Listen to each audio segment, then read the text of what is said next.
Você está no curso Serviço Social na Educação e esta aula é sobre a mediação entre a escola e as famílias. É o trabalho social, a mobilização social e a mediação social, essa promovida, via de regra, por um assistente social, que no caso ainda não está inserida no contexto social e por isso essa iniciativa ainda não tem logrado êxito como deveria.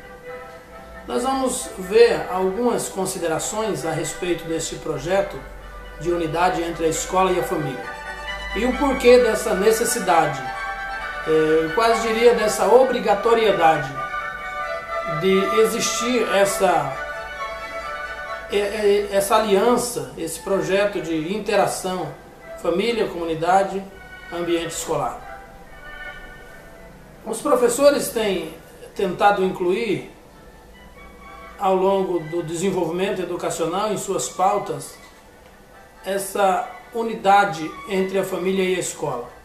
Mas por ser esse um projeto e um plano social, uma ação social, um movimento social, o professor, em muitos casos, não tem o aparato, o instrumento, a instrumentalidade, a competência técnica necessária para efetivar essa ação, uma vez que exige uma formação específica para a realização do mesmo, exige um conhecimento específico para o tratamento dessas questões.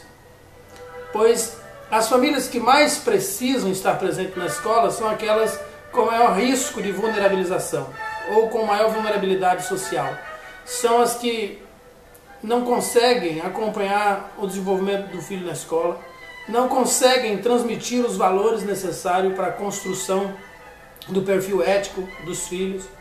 E hoje a educação brasileira enfrenta, por conta desse distanciamento entre a família e a escola, grandes desafios que precisam ser urgentemente superados. E daí nós, assistente social, reclamarmos o nosso espaço na escola, porque este sim é um trabalho para o assistente social. Este é um desafio para o assistente social, é um projeto de intervenção que somente um assistente social bem equipado, com instrumental bem desenvolvido, com a competência técnica bem apurada, vai conseguir lograr êxito. Os desafios da educação brasileira estão relacionados à alta taxa de reprovação. Segundo pesquisa de 2005, do Ministério da Educação, 27,1% dos alunos no Brasil foram reprovados. A alta taxa de repetência, 20,1% em 2005 também, 20,1% repetiram de ano. E por conta dessas questões, também cresce a taxa de evasão, 6,9%, isso no geral, em ensino fundamental e ensino médio. Nós temos também hoje uma baixa qualidade de ensino. O aluno não aprende o que deveria aprender na idade certa. Ele vem defasado da educação infantil, passa para o ensino fundamental, os primeiros anos iniciais da alfabetização, não aprende no primeiro ano, na introdução, não aprende na consolidação, não aprende no segundo ano, não aprende no terceiro ano, e leva essa devasagem de conhecimento para o quarto, quinto ano, e acaba chegando lá no ensino fundamental sem conhecer as 4 operações fundamentais, e isso não se espante, é um caso muito sério, e daí a necessidade de um projeto de intervenção por parte do serviço social para trabalhar com essas crianças no sentido de sensibilizá-las para o compromisso consigo mesmo. Isso é parte da emancipação do indivíduo, é parte do nosso projeto ético-político na construção de uma nova ordem societária, na emancipação do indivíduo. Essas crianças precisam ser empoderadas, esses alunos eles precisam de empoderamento social, emancipação social, formação social no que diz respeito aos direitos sociais. Eles precisam estar envolvidos em uma participação social mais concreta, por meio de projetos de intervenções mais efetivos, mais pontuais, porque a situação é emergencial. Uma criança que perde um ano não tem mais como recuperar, ainda que ele se dedique muito lá na frente, mas muito conhecimento fica perdido para trás.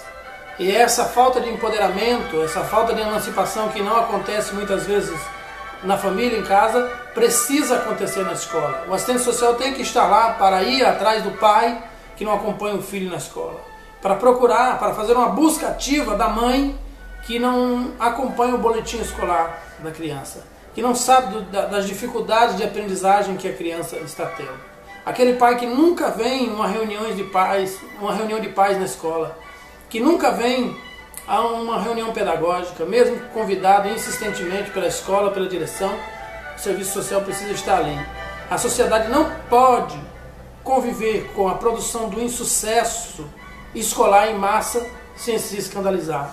Não adianta depois ficar reclamando da violência, da criminalidade, das drogas, ficar reclamando do resultado da anuência passada, no resultado da morosidade dos anos anteriores. Toda a sociedade, o ECA faz abertura dizendo que é dever da sociedade em geral, da sociedade civil, do poder público, com absoluta prioridade. E, infelizmente, a absoluta prioridade não está acontecendo. Infelizmente, a absoluta prioridade está sendo negada às crianças, porque o serviço social precisa urgentemente estar nas escolas. E não é um assistente social para atender 10 escolas, não, senhor. Não, senhora, é um assistente social para um determinado número de alunos. Se a escola for muito pequena e não contemplar esse determinado número de alunos, isso precisa ser debatido, discutido, para se chegar a um consenso de formar um território para o assistente social que esteja dentro das suas possibilidades de atendimento imediato a todos, no princípio de busca ativa e no princípio de conhecimento da territorialidade de sua ação. Também não adianta colocar um assistente social, apenas um assistente social numa escola com 3.000 alunos, com 1.500 alunos. Também não vai resolver, como não adianta colocar um assistente social numa escola com 10 alunos. Há de se encontrar aí o meio termo, a lógica da funcionalidade do projeto. No Brasil nós temos uma taxa de analfabetismo muito grande, na faixa etária de 15 anos ou mais, que chega em torno de 10%. Como resolver o analfabetismo no Brasil? Correntes teóricas da educação já mudaram do tradicionalismo para liberal, para construtivista, e tantas correntes, que são mais de 10 correntes. Nenhuma delas apresentaram ainda um sucesso efetivo. Algumas apresentam um certo aspecto de melhora, de evolução, de crescimento, mas esbarra em algo invisível que está posto e que não foi solucionado, e que enquanto não for solucionado não vai resolver o problema da educação no Brasil, que são os aspectos sociais. O professor não é assistente social, o professor não tem como sair, deixar a sua sala de aula para procurar pelo pai do aluno irresponsável, negligente em relação ao aluno. E a escola é só 50% da formação do aluno. 50% recai sobre a família. A família tem a responsabilidade da metade do ensino. O aluno vem para a escola, passa 4, 5 horas na escola, e o restante do dia, 19, 20 horas, ele passa com a família. E se a família não estiver orientada para prosseguir o processo de educação, ele aprende na escola e desaprende em casa. Ele entende na escola e desentende em casa.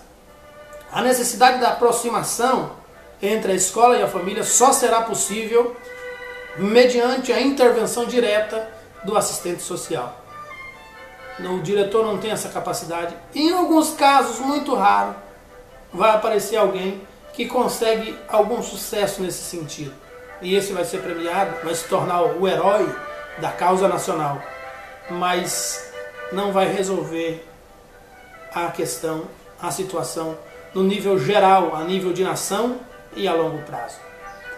É urge que o assistente social seja colocado na escola para trabalhar, que ele tenha o seu espaço, que ele tenha o seu gabinete para atender dentro da escola, respeitadas as regras estabelecidas no Código de Ética da Profissão, do sigilo absoluto, do ambiente de trabalho adequado para o atendimento territorial de cada aluno com notas baixas, de cada aluno com pouca frequência escolar, de cada aluno que tende a repetir, para trabalhar em rede, fazer um encaminhamento para aqueles que tiverem dificuldade de aprendizagem, aqueles que precisarem de um aparato diferenciado para o seu ensino, para que eles possam absorver o conhecimento em função mesmo das suas limitações genéticas, biofísicas ou de especialidades em relação à dificuldade de aprendizagem.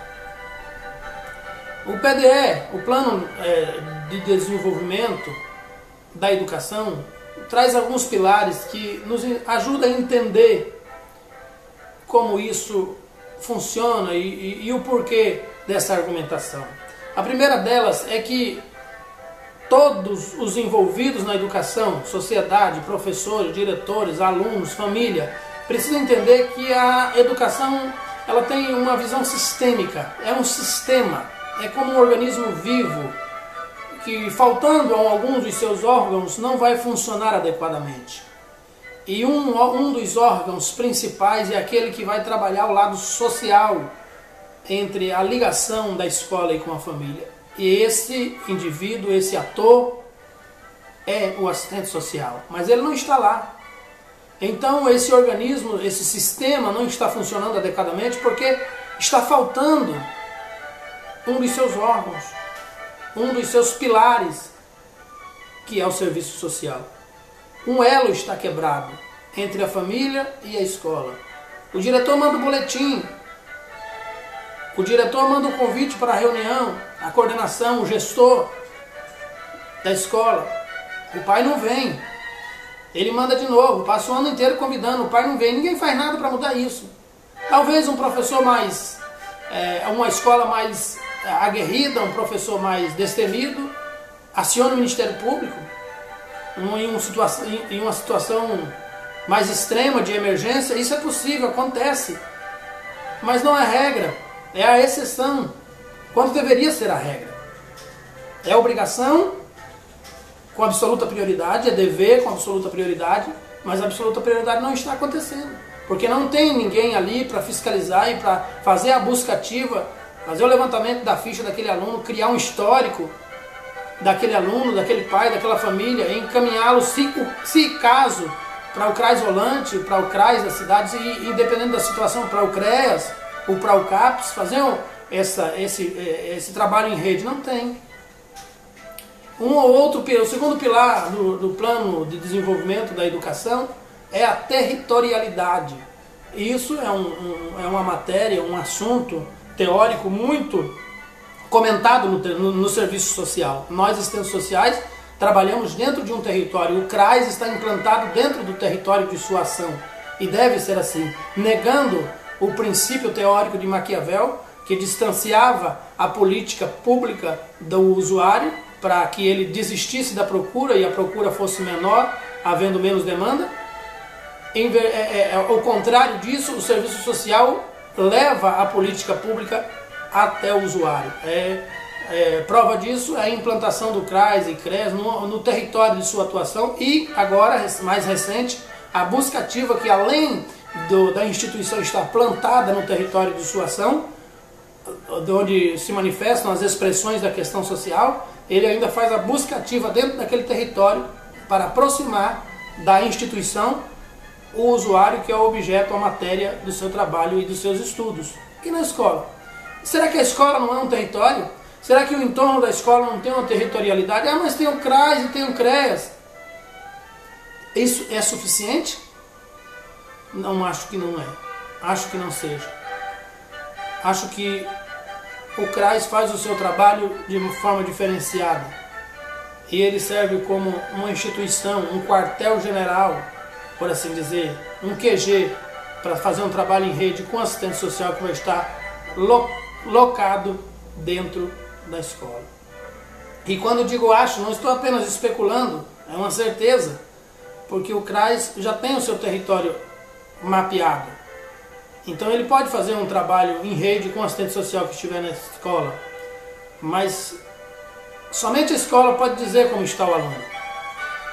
E o usuário que está sob o comando do CRAS, que está lotado no grupo de usuários do CRAS, normalmente vai esconder esses fatores. Então a assistência social vai descobrir o histórico do desenvolvimento escolar da criança, garantindo o direito da absoluta prioridade apenas na escola.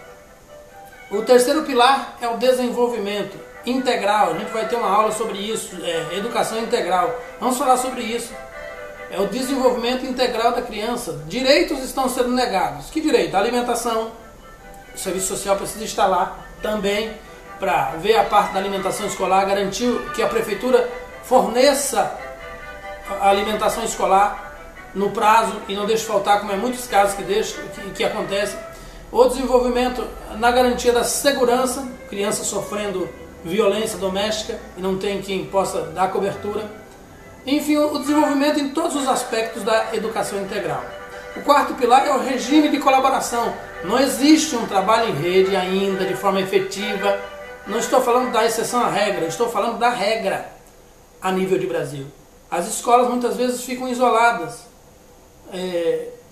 Às vezes o Ministério Público está meio que submisso ao poder público, ou não dá uma resposta imediata tanto quanto o professor precisa, leva 4, 5 meses, aí o prejuízo já foi sofrido, não tem alguém para criar essa ponte, construir esse elo. Não existe um regime de colaboração entre o Conselho Tutelar, o CRAS, o CREAS. Deveria, e alguém vai dizer, existe sim, mas na prática você vai descobrir que se não tiver alguém lá dentro funcionando como a ponte, como a ligação, não vai acontecer.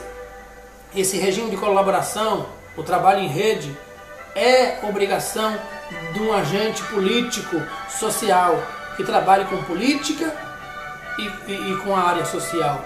E aí você já sabe responder quem é esse agente.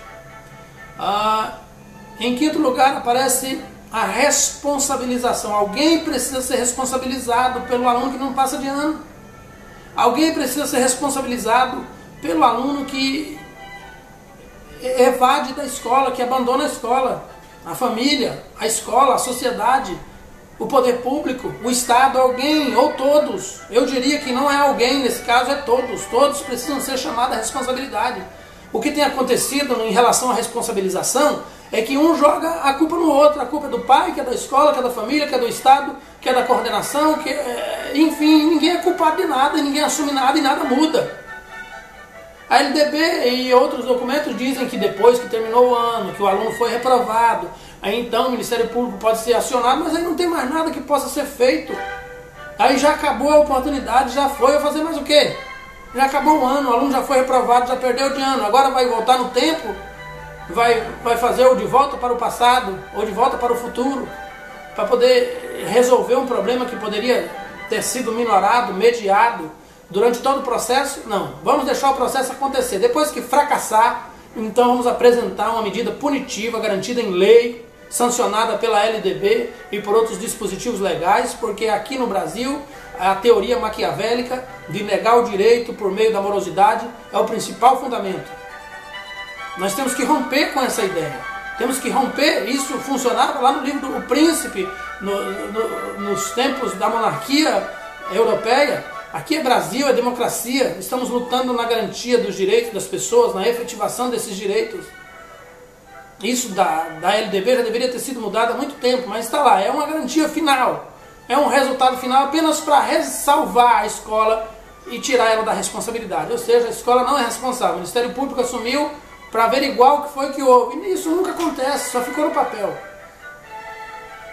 Porque nem tem nada que possa acontecer, porque já as águas já passaram, não vão mais mover o moinho.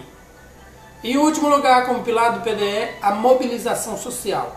Essa mobilização significa trazer todos os pais de alunos para a escola. E quando eu digo todos, eu digo todos. Aqui não é força de linguagem, não. É absolutamente a semântica daquilo que é, que tem que ser.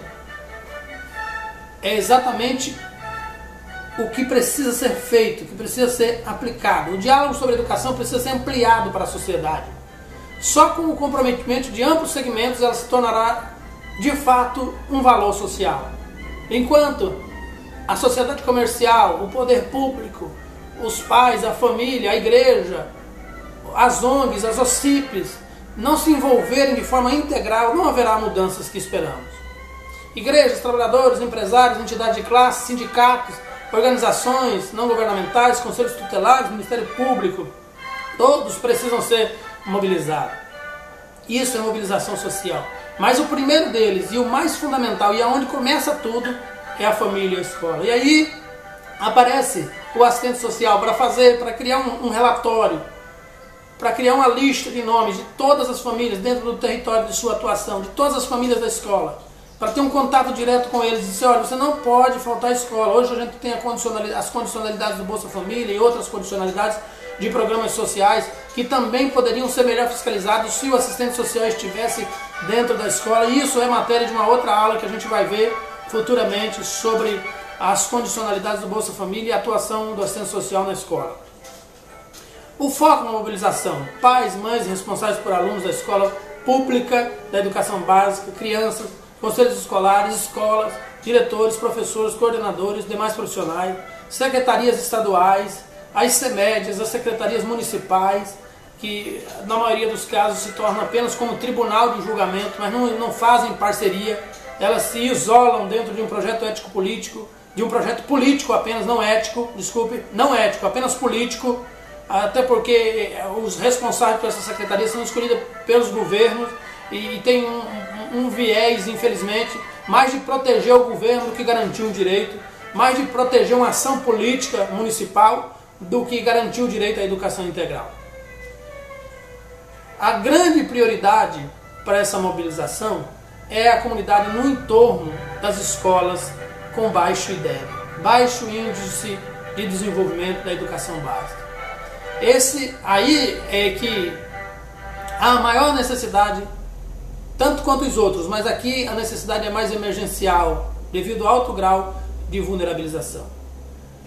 Municípios considerados prioritários pelo seu baixo IDEB e periferias de grandes capitais e de grandes cidades, ou áreas urbanas com baixo desenvolvimento. Essa mobilização precisa ser feita com base num projeto, desde o começo do projeto ético, do projeto pedagógico desenvolvido pela escola, com a participação de toda a comunidade, um envolvimento desde da sua criação, com projetos de estudo fora da escola, que vão além dos muros da escola, com a participação da escola, que tornam também as aulas menos cansativas, menos enfadonhas e mais atrativas, mais lúdicas, que é uma linguagem utilizada pelas teorias da educação, mais espontâneas, mais alegres, mais interessantes. A aula em campo, que tem sido esquecida exatamente porque a família não participa. Eu já vi aulas sobre entrevistas de pessoas idosas do lugar para o conhecimento da cultura que trouxeram excelentes resultados para a escola e deveriam ser feitos com mais frequência. Segundo a pesquisa internacional para a mobilização social na educação, há 3 processos de envolvimento familiar relevantes que precisam ser considerados: atitudes, valores e práticas dos pais em relação à educação dos filhos, relação escola-família, ou seja, conexões formais e informais entre a família e a equipe e o ambiente escolar, comunicação, eventos, etc. Responsabilidade pela aprendizagem, atividades em casa e na comunidade visando a promover aprendizagens. A maioria dos pais, pasmem, mas isso é uma realidade já bem constatada, nunca esteve na escola do seu filho. Não sequer sabe como é o ambiente em que o filho estuda. Jamais esteve lá. Mas espera que o filho vá bem na educação. Espera que ele se desenvolva bem. Quem pode resolver isso? Qual o profissional público hoje pode fazer acontecer o cumprimento dos deveres dos pais para com a educação dos filhos?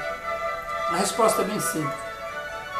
Ainda sobre a pesquisa sobre mobilização social, a pesquisa internacional sobre mobilização social pela educação, os seguintes resultados são correlacionados à maior participação da família: melhor desempenho na leitura, mais desenvolvimento na linguagem, mais motivação, comportamentos pró-sociais, hábito de qualidade nos trabalhos. A pesquisa de Johns Hopkins da University indica 6 pontos adotados pelo Departamento de Educação de Michigan para orientar as escolas sobre ações e atitudes que podem ajudar a promover o maior envolvimento dos pais. Vamos lá. 1. Estabelecimento de um ambiente familiar favorável ao apoio à educação. 2. Comunicação. 3. Voluntariado. 4. Aprendizagem em casa. 5. Participação nas decisões escolares e colaboração com a comunidade. Em alguns países, se o pai não for na reunião de pais e não justificar a sua falta, ele é acionado por um departamento de assistência social para prestar serviços na escola em que o filho estuda, no horário em que o filho está estudando. É claro que nós vivemos num país com um pouco mais de liberdade do que isso, mas é uma questão interessante. Acaba levando o sujeito que não vai para onde ele não foi. É uma retórica redundante, mas com um significado interessante. A pesquisa brasileira, com base nos resultados do SAEB, questionário respondido por alunos e professores, mostra um quadro complexo de relação entre as características das famílias da escola e o desempenho dos alunos. Os dados do SAEB indicam que o efeito da família não é menor do que o da escola, mesmo em contextos em que faltam recursos básicos. Segundo Soares e Colares, 2016, a análise cuidadosa dos dados mostra a necessidade de ação conjunta dessas duas estruturas sociais, família e escola, para que haja melhorias substanciais tanto no nível quanto na equidade educacional. Experiências brasileiras de programas de interação escola-família apontam como mudança visível e imediata a elevação da autoestima de toda a comunidade escolar, professores, alunos e família. Crianças tornam-se mais frequentes, alegres, colaborativas e participativas em sala de aula. Pais e familiares sentem-se valorizados e passam a acompanhar mais de perto os filhos e aproximam-se da escola, ajudando a aprimorar os mecanismos de gestão democrática da escola pública. Professores sentem-se fortalecidos na posição de orientadores dos alunos, passam a conhecê-los mais e contar com a família para a solução de problemas. A aproximação escola-família é o conhecimento de suas realidades, o que ajuda a escola a rever as práticas pedagógicas, pensando na diversidade dos alunos, promover a articulação das políticas educacionais com políticas setoriais para o apoio integral às famílias. O estreitamento de laços com a comunidade reduz a depredações e vandalismo na escola. Aumenta o diálogo entre a escola e a Secretaria Municipal de Educação na busca de solução para os desafios que vão aparecendo. Ao implantar programas de interação com as famílias e comunidades, a Secretaria Municipal de Educação dissemina a ideia da educação com valor fundamental, ou seja, uma cidade educadora. E aí a gente passa por um ponto que é crucial, que é o papel dos conselhos escolares como mediação da aproximação da escola com a família.